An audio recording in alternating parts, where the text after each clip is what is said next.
Vamos falar hoje das causas de fraqueza em membros.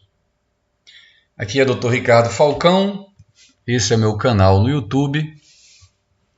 Sou ortopedista e traumatologista. É uma queixa muito frequente no consultório de ortopedia, como também no ambulatório, fraqueza nos membros, especialmente nos membros inferiores, sobretudo nos pacientes mais idosos. Nós vamos colocar aqui as causas de fraqueza conforme o nível da lesão. Então nós vamos começar com o primeiro nível, que é o nível mais periférico, que é quando a enfermidade afeta a articulação. Então nós temos aqui, primeiro nível de lesão, a patologia articular. É importante a gente ter esses níveis de lesão, porque nós vamos já direcionando o nosso raciocínio para o diagnóstico e tratamento. O segundo nível, então, é quando o problema afeta o músculo, as doenças musculares. O terceiro nível é as doenças da junção neuromuscular, né? Ou também chamada da placa mioneural. O quarto nível é subdividido em dois grupos. O primeiro grupo são as vias periféricas motoras ou sensório-motoras, que são as vias mistas, perfeito? É o chamado neurônio motor inferior, né? Que nós temos exatamente a parte anterior, né, da medula espinhal. Nós temos o corno anterior,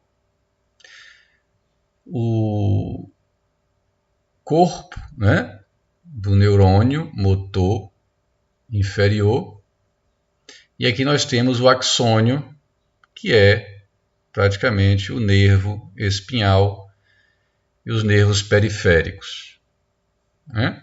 Então, o primeiro nível acontece aqui, tá certo? O segundo nível são as lesões das raízes motoras. Vejam que nós estamos falando aqui de fraqueza. Então, é um sintoma relacionado a um déficit na motricidade, né? Nós estamos falando aqui de paresia. Então, as raízes motoras bulboespinhais. Agora vejam bem, incluindo as células do corno anterior da medula. Então, nós temos aqui uma interpenetração nestes dois subgrupos, certo? Porque nós temos o neurônio motor inferior, que é o axônio, exatamente do neurônio que tem o seu corpo no corno anterior da medula, certo? O segundo subgrupo, como eu falei para vocês, são as lesões das raízes motoras bulboespinhais, ou seja, que se originam aqui na região do bulbo, que é a parte mais inferior do tronco encefálico, e vão até a medula espinhal.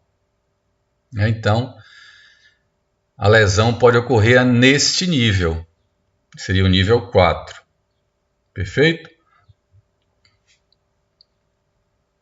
Então, nós temos aqui, né, o nível articular, quando a enfermidade afeta a articulação. Temos aqui a doença muscular, quando a enfermidade afeta a fibra muscular. e quando afeta a junção neuromuscular, que é o nível 3. Se formos observar, né, o primeiro nível, patologia articular, segundo nível, doenças musculares, terceiro nível, doenças da junção neuromuscular, e o primeiro subgrupo do quarto nível, nós estamos falando de sistema nervoso periférico, ok? Mas, quando temos aqui o segundo subgrupo do nível 4, nós já estamos falando do sistema nervoso central, ok? O quinto nível de lesão, nós temos aí 3 subgrupos, né? Porque nós estamos falando aqui de sistema nervoso central. Então, nós temos as vias córtico-espinhais, ou seja, que vão do córtex cerebral até a medula espinhal.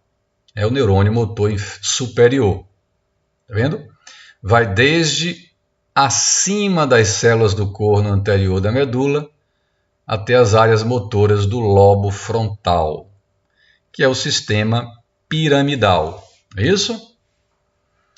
Os gânglios da base, que é o segundo subgrupo, sistema extrapiramidal, e o terceiro subgrupo do nível 5 de lesão, que é o cerebelo. Só para revisar aqui, as vias piramidais e extrapiramidais são chamadas piramidais porque antes de penetrar na medula passam pelas pirâmides bulbares. Desculpem. E as extrapiramidais não passam pelas pirâmides bulbares. As vias piramidais na medula compreendem os 2 tratos, o córtico espinhal anterior e o córtico espinhal lateral. E as vias extrapiramidais da medula são 4. A teto espinhal, a vestíbulo espinhal, rubro espinhal e retículo espinhal.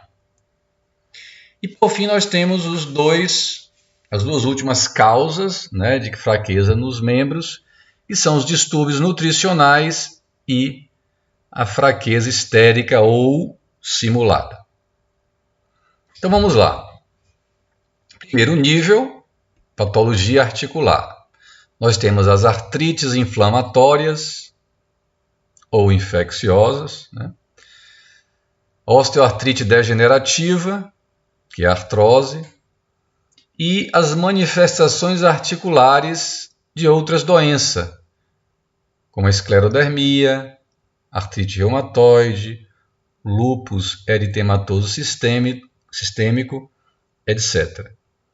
Então, como é que é desenvolvido o mecanismo da perda de força muscular? É porque o movimento local da articulação induz a dor, o que compromete a força do membro. Então, nós temos aí, né, um diagrama aí do nível 1, que é a lesão articular. As doenças musculares é quando a causa está no músculo. Aí nós temos as distrofias musculares, né? O tipo Duchenne, que é uma doença grave ligada ao sexo, né? E o tipo Becker, que é mais benigna e é a do adulto, ligada também ao sexo.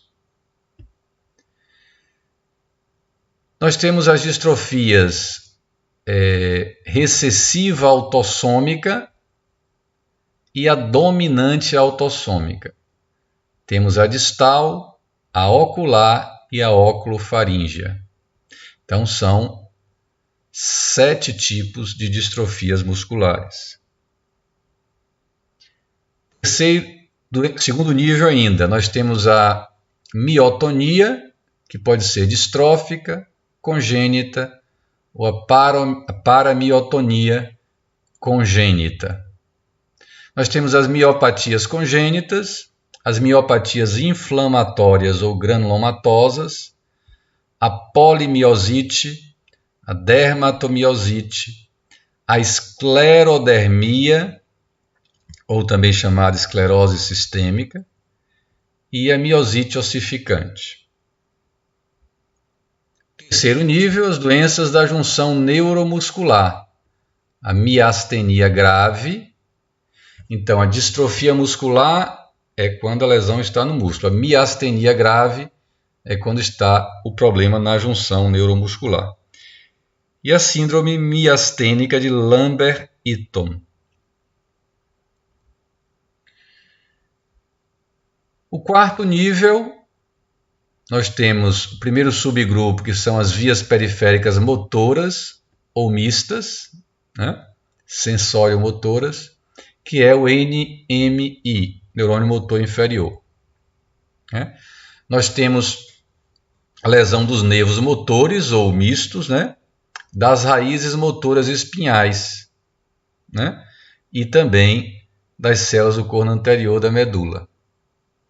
Então, nós temos as neuropatias primárias. Nós estamos falando aqui de nervo, hein, gente? Tipo 1, o tipo 2, tipo 3, tipo 4, tipo 5 e tipo 6. Então, a lesão está no nervo, ok? A neuropatia primária ou hereditária tipo 1 é a forma hipertrófica da doença de Charcot-Marie-Tooth. É uma neuropatia periférica motora, desmielinizante, tem seu início na primeira década, ausência de reflexos, atrofia dos músculos fibulares, consequentemente vamos ter o pé cavo varo. Os quirodáctilos e pododáctilos em garra e displasia do quadril, mais escoliose. De forma sucinta, são as alterações que normalmente aparecem. O tipo 2 é a forma neuronal da doença de Charcot-Marie-Tooth. Nós temos degeneração das células do corno anterior. Está vendo? Aqui é neurônio motor inferior, mas o corpo do neurônio está no sistema nervoso central, não é isso?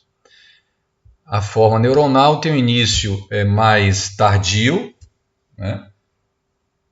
Segunda e terceira décadas. Você tem o pé calcâneo, que é o oposto do pé equino, é isso? Você tem uma deformidade em dorsoflexão do pé. Nós temos diminuição dos reflexos profundos. Tem os tipos 3, 4, 5 e 6, que eu não vou entrar em detalhes neste vídeo. Nós vamos falar depois de cada doença específica nos vídeos subsequentes. Nós temos ainda as neuropatias periféricas. Nós vimos aqui o quarto nível, né, primeiro subgrupo. As neuropatias primárias são ditas hereditárias, né? São 6 tipos. Nós temos também as neuropatias periféricas, compressivas, inflamatórias, nutricionais, entre outras. Ok? Temos as facomatoses. Nós temos a neurofibromatose 1, que é a doença de von Recklinghausen, e a neurofibromatose 2. Depois vamos ver aos poucos essas doenças, cada uma com suas características. Este vídeo é mais para a gente ter uma noção macro, uma noção mais abrangente das possíveis causas. E nós temos as polirradiculoneuropatias desmielinizantes, inflamatórias, agudas e crônicas. É a PDIA, que é a polirradiculoneuropatia desmielinizante inflamatória aguda, ou também chamada síndrome de Guillain-Barré, e a polirradiculoneuropatia desmielinizante inflamatória crônica, que fazem parte do quarto nível de lesão neurônio motor inferior. O segundo subgrupo nós temos as raízes motoras bulboespinhais, ok? Que vai do bulbo até a medula espinhal. Aí nós temos as chamadas doenças intrínsecas, né? Ou degenerativas, ou seja, intrínseca no sentido que não é uma causa secundária dos neurônios motores. Aí você vê, ó, superior e inferior, né? Por quê? Porque pega o corpo, né, da célula do corno anterior da medula. Então nós temos as neuropatias primárias hereditárias tipo 6, tá vendo? Que ela está lá, como nós vimos, no primeiro subgrupo. Como eu falei, esse nível aqui se interpenetra, porque a célula do neurônio neurônio motor inferior, o corpo dela já está no sistema nervoso central.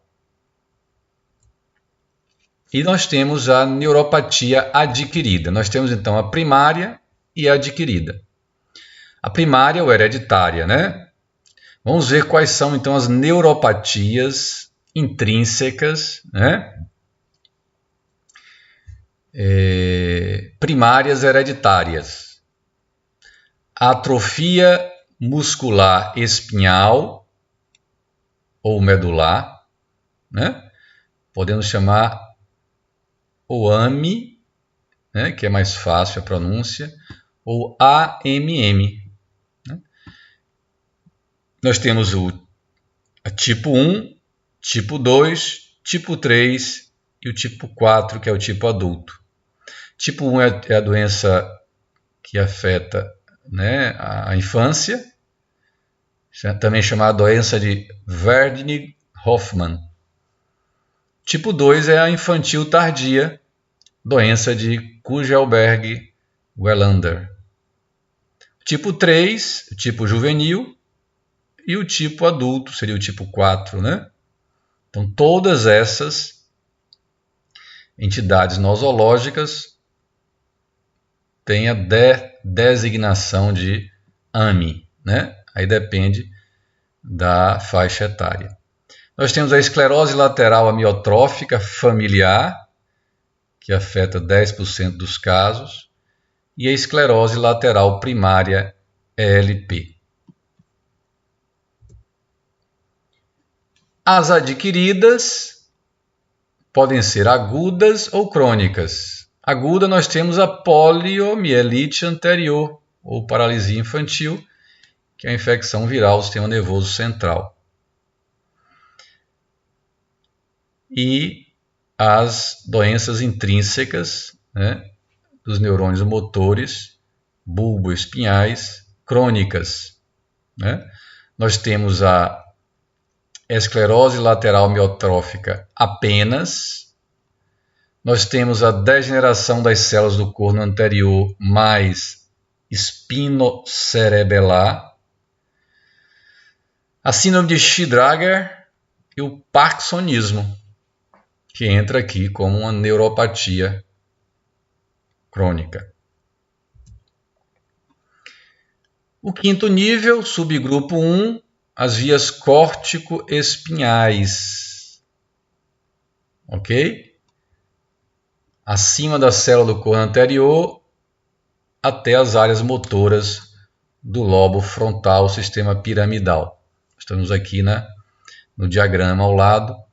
Então a gente tem a esclerose múltipla, tá certo? Nós temos a paralisia cerebral, a síndrome de Arnold-Chiari, né, que é a projeção de parte do encéfalo e cerebelo pelo forame occipital. Nós temos as mielopatias, as afecções que afetam a medula espinhal. Nós temos a siringomielia, que é a dilatação do canal ependimário, que é aquele canal que passa no centro da medula. E a hidromielia, que é uma siringomielia que toma proporções maiores. Os gânglios da base é o segundo subgrupo do nível 5, aí já afeta o sistema extrapiramidal. Né? Vocês estão vendo aqui os gânglios da base, né? Ou seja, da base do encéfalo. Normalmente esses transtornos associam-se a problemas dos movimentos, normalmente distonia e discinesia, né? Diferente do sistema piramidal, que normalmente dá paresia. Não é isso? Qual a diferença entre distonia e discinesia? A distonia, como o próprio nome já diz, né? O prefixo dis quer dizer distúrbio, e o sufixo tonia é relativo a tônus. Então, a distonia é toda alteração de tônus muscular, ou seja, do tônus basal ou da eutonia, né? É uma alteração involuntária e é um distúrbio neurológico do tônus muscular, que compreende a hipotonia, a hipertonia ou a atonia. E a discinesia, o prefixo dis é distúrbio e o sufixo cinésio é movimento. Então, é um tipo de distúrbio neurológico caracterizado por contrações musculares involuntárias ou tics. São movimentos musculares anormais, involuntários, né, excessivos ou diminuídos ou até mesmo ausentes. Normalmente excessivos, né? Podem ser causados também como efeito colateral de medicamentos, ou seja, medicamentos que estimulam, né, o sistema extrapiramidal. O terceiro subgrupo do nível 5 é o cerebelo, né, que fica na parte posterior do encéfalo e normalmente estão associados a distúrbios da coordenação motora. Os distúrbios nutricionais, nós temos a deficiência de vitamina E, que pode cursar com parestesias, mas também paresia. Deficiência de vitamina B12, fraqueza muscular ou paresia. Deficiência de ácido fólico e o alcoolismo, né? Então, a importância da gente estar sempre na avaliação pedindo a vitamina E, vitamina B12, ácido fólico, porque a deficiência dessas vitaminas e substâncias podem cursar com a paresia em membros. E por fim, a fraqueza histérica ou simulada, né? Sinais clínicos inconsistentes e propedêutica armada sem alterações. Então, só para recapitular, nós temos então 5 níveis de lesão. São as lesões, né, que envolvem nível 1, patologia articular, nível 2, doenças musculares, nível 3, a junção neuromuscular, e nível 4, 2 subgrupos, neurônio motor inferior, raízes bulboespinhais, sempre motoras, hein, gente? Quinto nível, as córticos espinhais, os gânglios da base, córticos espinhais, sistema piramidal, gânglios da base, sistema extrapiramidal, e cerebelo. Perfeito? E as duas últimas causas são os distúrbios nutricionais, a fraqueza histérica ou simulada. Então, em linhas gerais, era isso aí que eu queria trazer para vocês, um resumo bem sintético, para a gente ter uma noção das causas de fraqueza nos membros. Fico por aqui, até o próximo vídeo, se Deus quiser.